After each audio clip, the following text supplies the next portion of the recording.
Bismillah ar-Rahman ar-Rahim. Ici, c'est une gare ferroviaire ottomane qui a été faite par les Turcs, par l'Empire ottoman. Et ce projet, il a été dirigé par le sultan ottoman Abdelhamid II. Et donc on avait, on va dire, un train qui allait de Istanbul jusqu'à la ville de Médine et qui s'arrêtait à Bassoura et dans plusieurs villes clés de l'Empire musulman. Ça permettait de faire des connaissances avec d'autres populations et aussi bien sûr de développer le commerce. On parle de plus de 4000 km de chemin de fer et c'était le plus gros projet qui a eu lieu dans ce domaine-là à cette époque-là, donc sous les Ottomans. Bien entendu, aujourd'hui, ça c'est des vestiges. Ça c'est la gare, voilà à quoi elle ressemblait.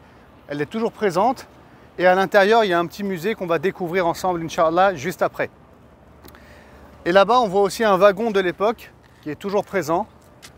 Des petits wagons, et je vais dire un mot dessus dans un instant. Sachez que ce travail a pris fin en 1908, pour que vous sachiez. Et sachez, et ça c'est le plus important, que en réalité, ce qui se passait, c'est que les trains, ils s'arrêtaient à 5-6 km plus loin. Et ensuite, les 5-6 km qui restaient, on les faisait justement dans ces petits wagons. Ces petits wagons qui étaient très silencieux, qui ne faisaient pas de bruit. Pourquoi? Parce que là, c'est la mosquée du prophète sallallahu alayhi wa sallam. Et c'est aussi là qu'est enterré le prophète sallallahu alayhi wa sallam.